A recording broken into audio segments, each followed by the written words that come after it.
You know, some days the world's problems can feel like they're a million miles away. Well, today is definitely not one of those days. We're seeing conflicts that are simmering and just about ready to boil over, and diplomatic efforts that are on a total knife's edge. So today, we're going to connect the dots. What we're diving into today is a world that's trying to navigate a minefield of crises that are all tangled together. We're talking bomb blasts, tragic accidents, and these super high-stakes meetings where world leaders are desperately trying to stop the whole thing from blowing up. Okay, so to really get a handle on all of this, we're going to start by looking at the different pressure points that are all flaring up at the same time across the globe, and we'll begin with a really sudden and heartbreaking tragedy. 20. Just think about that number for a second. That's how many Turkish military personnel lost their lives when their cargo plane went down in Georgia.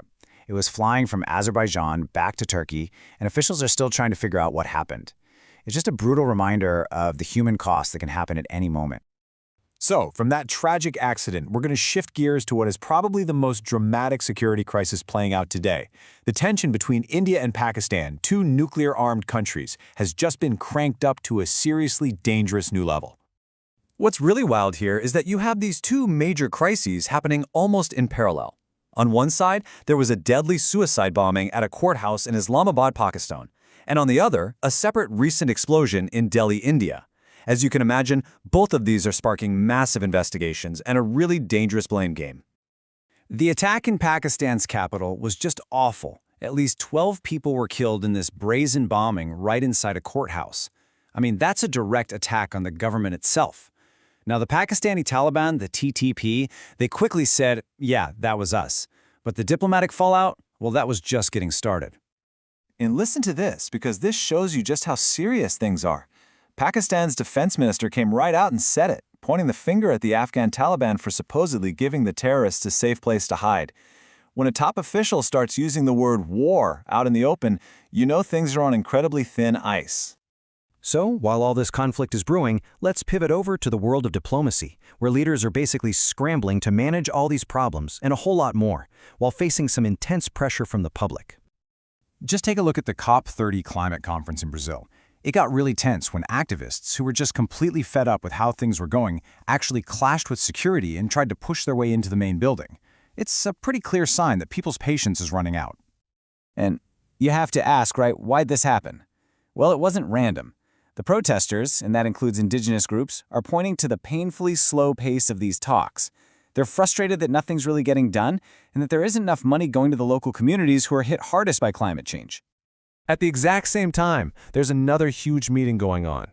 The top diplomats from the G7 countries are all gathered in Canada, and their job is basically to try and put out all these other fires burning around the world. And man, their to-do list is absolutely packed. They're juggling rising trade tensions with the US, trying to figure out how to keep supporting Ukraine, and dealing with the incredibly delicate situation around a possible ceasefire in Gaza. Seriously, any one of those issues would be a massive job on its own. Okay, so we've looked at the big international stage. But let's zoom in a little, because what's happening inside some of these key countries is also making some major waves. Over in Ukraine, for example, as if fighting a war wasn't enough, the government is now getting rocked by a massive corruption scandal. We're talking about an alleged scheme worth $100 million tied to the state's nuclear power company. It's so serious that the country's justice minister has already been suspended over it. And then in the US, you've got this fascinating kind of political whiplash from President Trump.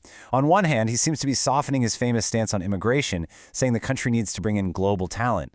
But then, almost in the same breath, he's threatening to sue the BBC for $1 billion over a documentary he says was misleading. So all of this stuff, the conflicts, the political games, it all has very real consequences. Let's look at the human cost and how some of these long-time alliances are actually starting to crack under the pressure. And when we talk about the human cost, this is just gut-wrenching. A new report from the UN says that Afghanistan's economy is failing. Get this, a staggering 9 out of 10 families, that is 90%, are now regularly skipping meals and taking on debt just to be able to eat. And speaking of alliances cracking, the United States has a new diplomatic problem on its hands. After American forces carried out strikes on some drug vessels, Colombia, a really key partner in the region, just hit pause. They've suspended all intelligence sharing, and that is a big setback for U.S. policy in Latin America. So what's the big takeaway from all this? The main thing to remember is that none of these events are happening in a bubble. Today's headlines show us a world that is just grappling with all of these crises at once, and they're all deeply connected. A bombing in one region can send diplomatic shockwaves all the way across the planet. And all of that leaves us with one last tough question to think about.